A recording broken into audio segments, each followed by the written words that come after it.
काही नाही म्हणे, हा भगवा दहशतवाद आहे. असं हिरवा दहशतवाद तुम्हाला कधी दिसला नाही, भगवा दिसला. याचं कारण हे भगव्याचं तेज आहे. तुम्ही गृहमंत्री असा, कोणी असा, कोणी असा, पण तुम्हाला भगव्याचं तेज तुम्हाला परवडणार नाही. धाडस कसं या लोकांचं होतं, हा आमचा हिंदुस्थान आहे, या हिंदुस्थानचा रंग आमच्या धर्माचा सुद्धा भगवाच आहे आणि भगवाच राहणार. दांड्यांची हिंमत होणार नाही हा रंग बदलण्याची. असो, आज काय चाललंय ते माणिकराव, काय माणिक शोधले. मी काही बोललं तर पंचायत व्हायचं, कारण तुमच्या डोक्यावर केस नाहीत. माणिकरावच्या डोक्यावर केस नाही, गुळगुळीत. सरकार ह्याच्यावरूनच घसरून पडणार आहे, त्या माणिकरावच्या डोक्यावरून.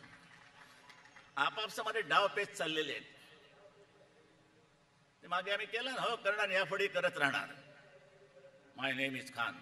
मग ह्याच्यात गेला, जा तिकडेच पाकिस्तानात जा. बिग बॉक्स आता निघाले, बिग काहीतरी बॉक्स ना, हां बिग बॉक्स. 2 काहीतरी लवंडे आणल्यात त्यांनी पाकिस्तानातनं. का आपल्याकडे चांगले गायक नाही आहेत, कलाकार नाही आहेत?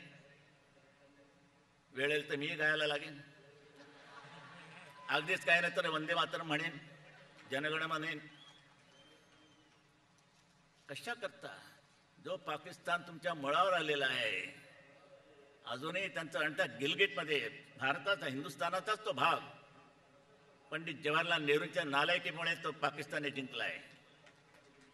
आणि आजही तिथे चायनानी, चीननी सैन्य घुसवले, अणुभट्टी देत आहेत, खंदक खणलेत, सैन्य आणलेत, रस्ते खणलेत. काय आहे काय?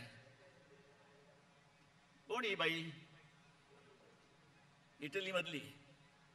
अरे मुर्दाडानो, 2000 वर्ष मोगलांनी तुमच्या बोडक्यावर राज्य केले या देशावर.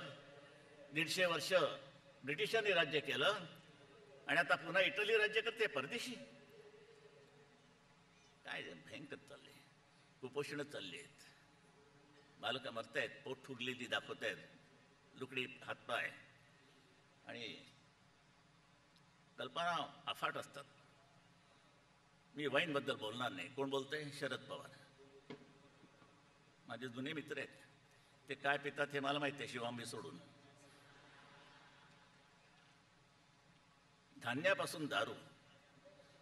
अरे भडव्यानो, चायला लोकांना खायला मिळत नाही, उपाशी मरतायत लोक, तुम्हाला धान्यापासून दारू बनवण्याची अवदसा आठवते. आणि हे मुर्दाण आमच्या देशातले जे मतदान करत असतील त्यांना म्हणायचं काय? एवढा संपूर्ण वाट लावून, आपल्या आयुष्याची वाट लावून टाकलेली आहे, देशाची वाट लावलेली आहे. निवडून देता तुम्ही, जे कोणी देत असतील ते, आपण नाही ते. मग कशाकरता जगताय? झालं या काँग्रेसवाल्यांच्या राजकीय खोपड्या आणि बाहेरनं येणाऱ्या लोंड्यांच्या झोपड्या. ह्याच्यामधनं काय? मलेरिया, डेंग्यू, स्वाईन फ्लू, काहीतरी गुईन, काय गुईन, काही चिकन काहीतरी चिकनगुनिया. कोणामुळे? आमच्यामुळे.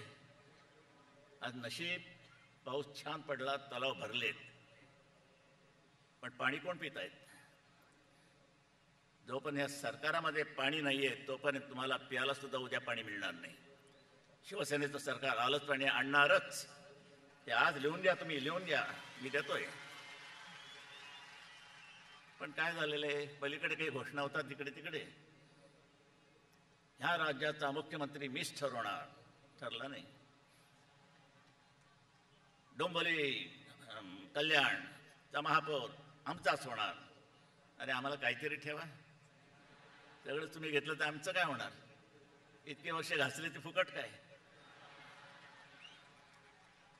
अरे शिवसेनेने काय कर्तृत्व गाजवलंय. योगीच 45 वर्ष काढली नाहीत, गुजरे झालो नाहीत कोणाचे. स्वाभिमानाने जगलो आणि जगणार, हे मी शिकवलंय तुम्हाला. हे ते रक्त आहे. मराठ्यांचं राज्य ह्या महाराष्ट्रात असताना सुद्धा एक महामंड बनवलंय मी महाराष्ट्राचा राज्याचा मुख्यमंत्री.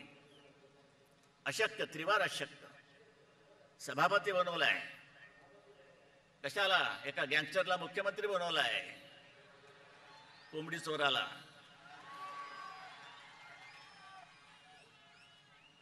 मंत्रिपदाचा केवढा गैरवापर, किती गैरवापर. कायदा आणि सुव्यवस्था राहिली आहे काय? कायदा आणि सुव्यवस्था राहिली आहे? मंत्र्याच्या पोराने काही केलं तरी चालतं. काही म्हणजे त्यांच्या म्हणजे ॲडव्होकेट श्रीकांत भटने फार चांगले मुद्देसूद असे काही मुद्दे मांडलेत वर्तमानपत्रात की का हो, या मंत्र्यांच्या मुलांकरता निराळा कायदा आहे का या देशात? चांगला प्रश्न आहे, विचारण्यासारखा आहे. आपणही विचार करा, पत्रकारांनी विचार करावा. त्यांच्याबद्दल काय बोलायचं पत्रकार? बरं, दुखवलं तरी दुखवलं नाही तरी चालूच आहे. सजावट म्हणजे काही ठराविक वर्तमानपत्र म्हणजे हमखास आपल्या विरुद्ध जाणारच. काही तर असं वाटतं की त्या पक्षाने नवीन जन्मास आलेल्या त्यांना नोकरीला ठेवलंय की काय? तुमच्याशी वैध मी कशाला घेऊ? अरे मी तुमच्याच क्षेत्रातला व्यंग चित्रकार म्हणून. पण कशा कथा खेळत चालवला आहे? काय आम्ही तुमचं घोडं मारले? कशा करता ते कल्याण डोंबोली आधी गेली, उद्धव कमी पडले, घसरले. आता ही पिढी आम्ही आणली आहे. आणायची नाही. उद्धवला मी शिवसेनेमध्ये आणलेला नाही. मला शिवसेनेत घराणीशाही नको. ज्यांनी आणला तो बाजूलाच राहतोय. आम्ही महाबळेश्वरला होतो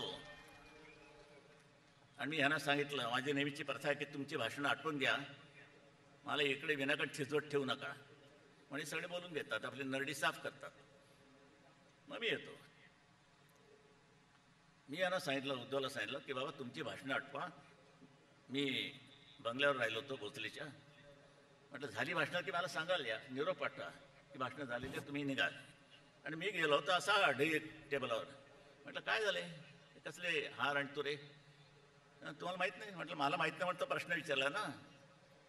तर म्हणे उद्धव साहेब कार्याध्यक्ष झाले.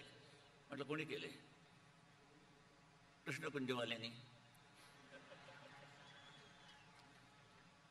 म्हटलं काय असं? ही म्हटली प्रथा नाही शिवसेनेत. शिवसेना भिकार लोकशाही नाही आहे, शिवशाही आहे. शिवरायाची शिवशाही आहे, भिकार लोकशाही नाही आहे. म्हटलं माझ्या आदेशाशिवाय आणि मला विचारल्याशिवाय शिवसेनेचं धोरण ठरवता येणार नाही कोणालाही. नाही, ती प्रथा अजून चालवली. मग हे का झालं? मग मी उभा राहिलो. महाराष्ट्रातले सगळे लोक आले, ते प्रतिनिधी, नगरसेवक, आमदार, खासदार, विभाग प्रमुख वगैरे वगैरे सगळे. म्हटलं तुम्हाला हे मान्य आहे का ही निवड, ही नियुक्ती? हो आम्हाला. म्हटलं घाबरायचं नाही, दबावाच्या खाली नाही, डरायचं नाही, सरळ सांगा आम्हाला हे मान्य नाही, मी आत्ता रद्द करतो. नाही नाही म्हणे आम्हाला मान्य आहे. म्हटलं ही एकच संधी मी तुम्हाला देतोय. ह्यानंतर हे प्रकार मी सहन करणार नाही शिवसेनेत. काय वाटेल ते मला म्हणा, तुम्ही हुकुमशाह हो हुकुमशाह आहे, हिटलर आहे हो हिटलर आहे. त्याला नाही म्हटलं तरी चावतंच आहे कुत्रडं. तेव्हा भ्या कसली? म्हणजे ही घराणेशाहीची ही मी केलेली नाही आहे. आला आता जय देव.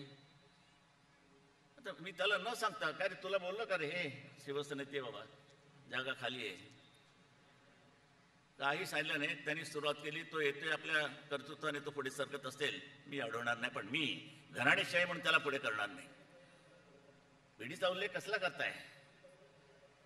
तुम्हाला 2 मंत्र्यांची मुलं बाळं गेली आहेत. कोणी खासदार झालाय, कोणी आमदार झालाय, कोणाचा खासदार झालाय, दुसरा गोळ्या घालतोय. हे म्हणे काहीतरी काचेचा तुकडा लागला. आणि हे पोलीस दबावाखाली वागतायत. बघा, विचारा त्यांना वागताय की नाही. सगळ्या मंत्र्यांचे रिपोर्ट अगदी त्यांना सगळ्यांना क्लीन चिट, याला क्लीन चिट, ह्याला क्लीन चिट. किती क्लीन चिट आहे तरी तुमच्याकडे? मंत्र्यांसाठीच, आमच्यासाठी ठेवा ना काही.